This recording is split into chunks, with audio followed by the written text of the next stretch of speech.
নমস্কার, আপনারা দেখছেন সময় কলকাতার খেলা হবে নিয়ে রয়েছি আপনাদের সঙ্গে আমি প্রবীর। শেষ পর্যন্ত কি চাপে পড়ে পিছু হচ্ছে পাকিস্তান? বয়কট করেও কি শেষ পর্যন্ত বিশ্বকাপে ভারতের বিরুদ্ধে খেলতে হবে সালমান আলী আজাদের? রবিবার পাকিস্তান ক্রিকেট বোর্ড অর্থাৎ পিসিবি এবং আইসিসির বৈঠকের পরই তেমনটাই দাবি করছে একাধিক সূত্র। তাদের দাবি বিভিন্ন দিক থেকে পাকিস্তানের ওপর চাপ আছে, আর এই পরিস্থিতিতে আইসিসির দাবি মেনে খেলতে রাজি হয়েছে তারা। তবে এখনো পর্যন্ত পাকিস্তান ক্রিকেট বোর্ড বা সেদেশের সরকার সরকারিভাবে কোনো কিছু ঘোষণা করায়নি, কিছু জানায়নি আইসিসিও। পাকিস্তান যে পিছু হতে পারে তার একটা ইঙ্গিত অবশ্য গত কয়েকদিন ধরেই পাওয়া গিয়েছিল, কারণ পিসিবি আইসিসিকে অনুরোধ করেছিল বৈঠকের জন্য, অর্থাৎ তারা এই বিষয় নিয়ে আলোচনা করতে চেয়েছিল। ভারত ম্যাচ বয়কটের বিষয়টি পুরোপুরি দেশের সরকারের ঘাড়েই চাপিয়ে দিয়েছে পিসিবি।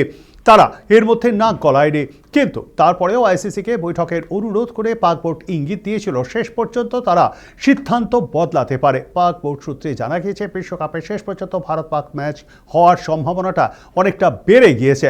বিশ্বকাপে পাকিস্তানের ভারত ম্যাচ বয়কটের বিষয় নিয়ে রবিবার জরুরি বৈঠক ডেকেছিল আইসিসি। সেখানে পাক বোর্ড ছাড়াও আইসিসির বাকি পূর্ণ সদস্য দেশের প্রতিনিধিরা উপস্থিত ছিলেন। ভারত ম্যাচ বয়কটের কথা পাক সরকার জানালেও পিসিবি কিন্তু আনুষ্ঠানিকভাবে বিষয়টি আইসিসিকে জানায়নি। 15 ফেব্রুয়ারি ম্যাচ না খেললে পিসিবিকে শৃঙ্খলা ভঙ্গের শাস্তি ছাড়াও আর্থিক জরিমানার মুখে পড়তে হতে পারে। আন্তর্জাতিক ক্রিকেট থেকে নির্বাসিত করা হতে পারে তাদেরকে। আগেই রাজনীতির এই বার্তা দেওয়া হয়েছে আইসিসির তরফ থেকে। বাংলাদেশ ছাড়া আইসিসির পূর্ণ সদস্য অন্য কোনো দেশের সমর্থন পাকিস্তানের সঙ্গে নেই, তা বুঝে যাওয়ার পরেই পাকিস্তানের নমনীয় হওয়া ছাড়া আর অন্য কোনো উপায় ছিল না।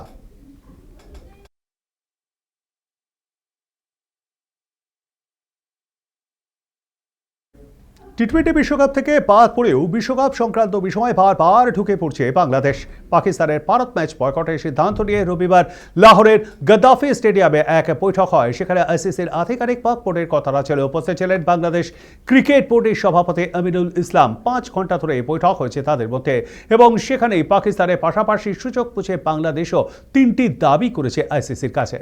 সূত্রে খবর, আইসিসির কাছে যে 3টে দাবি আমিনুল করেছেন সেগুলি হলো বিশ্বকাপ খেলতে না পারায় বাংলাদেশের আর্থিক ক্ষতি হয়েছে, সেই ক্ষতিপূরণ করতে হবে আইসিসিকেই, অর্থাৎ আইসিসির কাছ থেকে বাংলাদেশ যে লভ্যাংশ পায় তা বাড়াতে হবে।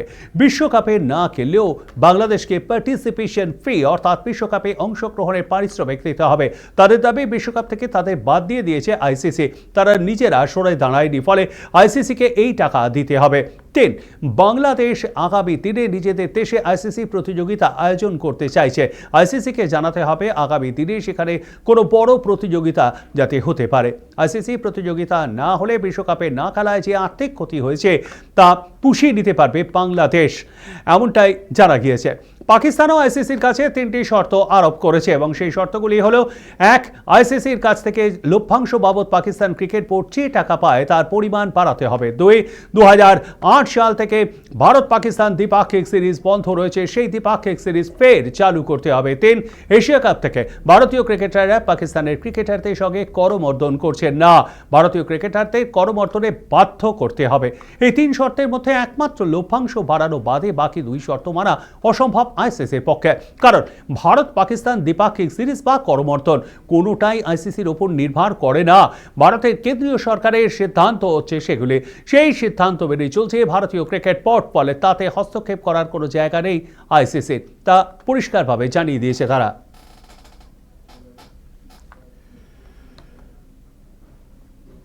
খবর এবার টি-20 জয় দিয়ে টি-20 বিশ্বকাপ অভিযান শুরু করলো নিউজিল্যান্ড। রবিবার আফগানিস্তানকে 5 উইকেটে হারালেন মিচেল স্যান্টনার। প্রথমে ব্যাট করে রশিদ খানের দল করে 6 উইকেটে 182 রান, জবাবে 17.5 ওভারে 5 উইকেট খুইয়ে 183 রান তুলে নেয় কিউইরা। নিউজিল্যান্ডকে চাপে ফেললেও জিততে পারলেন না রশিদরা। 183 রান তাড়া করতে নেমে 14 রানে 2 উইকেট হারিয়ে চাপে পড়ে যান স্যান্টনার। মুজিবুর রহমানের পরপর 2 বলে বোল্ড হয়ে ফিরেছেন ফিন অ্যালেন ও রচিন রবীন্দ্র। পরিস্থিতি সামলান অন্য ওপেনার টিম সেফার্ড এবং 4 নম্বরে নামা গ্লেন ফিলিপস। সেফার্ড করেন 42 বলে 65, 7টি 4 ও 3টি 6 মেরেছেন তিনি। ফিলিপসের অবদান 25 বলে 42 রান, তার ব্যাট থেকে এসেছে 7টি 4, 1টি ছক্কা। তৃতীয় উইকেটে জুটিতে তারা তোলেন 74 রান। এরপর দ্রুত রান তোলার চেষ্টা করেন মার্ক চ্যাপম্যানও, তিনি 2টি 4 এবং 1টি 6 সাহায্যে 17 বলে 28 রান করেন। শেষে ড্যারেল মিচেল 14 বলে 25 এবং স্যান্টনার 8 বলে 17 রানের অপরাজিত থেকে দলকে বিশ্বকাপের প্রথম জয়টি এনে দেন।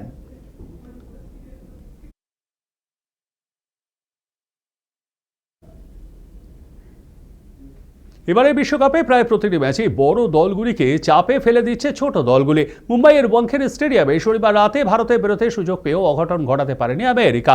সেই মাঠেই রবিবার আরও একটি হাড্ডাহাড্ডি লড়াই হলো। প্রথমে ব্যাট করে 20 ওভারে 7 উইকেট হারিয়ে 184 রান করেছিল ইংল্যান্ড। হাড্ডাহাড্ডি এই ম্যাচে নেপালের ইনিংসে শেষ হয়ে যায় 6 উইকেটে 180 রানে। 4 রানে জিতে কোনো রকমের স্বস্তির নিঃশ্বাস ফেলেন হ্যারি ব্রুকেরা। অপরদিকে রবিবার অল্পের জন্য নেপালকে হারাতে পারেনি ইংল্যান্ডকে। পরের ম্যাচে আয়ারল্যান্ড বাকে পেয়েও হারাতে পারল না শ্রীলঙ্কাকে। প্রথমে ব্যাট করে শ্রীলঙ্কা তোলে 6 উইকেটে 163, জবাবে 143 রানেই আটকে গেল আয়ারল্যান্ড। শ্রীলঙ্কা জিতেছে 20 রানে, একাধিক ক্যাচ নষ্টই ভোগাল তাতে। পৃথা গেল আইরিশ স্পিনারদের নিয়ন্ত্রিত বোলিং। শ্রীলঙ্কার টেক্কা দিল 2 জায়গাতেই। ফিল্ডিংয়ের পাশাপাশি স্পিনারেরাও ভালোই বল করেছেন।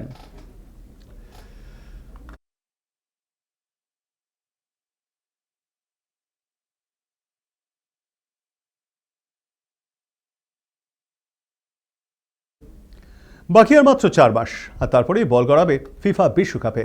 এই মুহূর্তে নিজেদের দল গুছিয়ে নেওয়ার পরিকল্পনার কাজে ব্যস্ত দলগুলো। ব্রাজিলও এর ব্যতিক্রম নয়। প্রশ্ন হল 2026 বিশ্বকাপে কি খেলবেন নেইমার?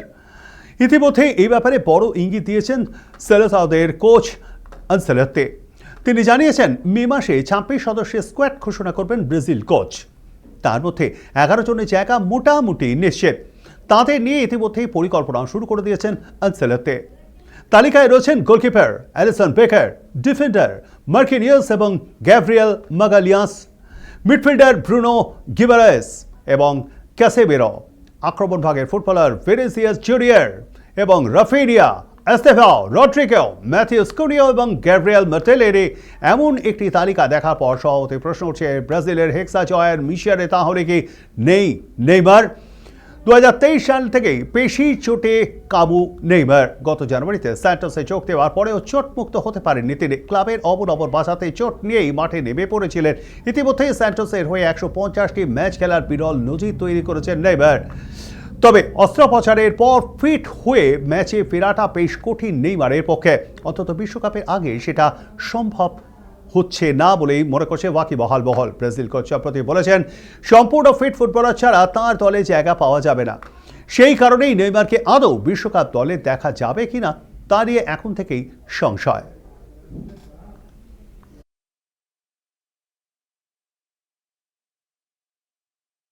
এখন এ পর্যন্তই। দেখতে থাকুন সময় কলকাতা। সময় বলবে সময়ের কথা। নমস্কার।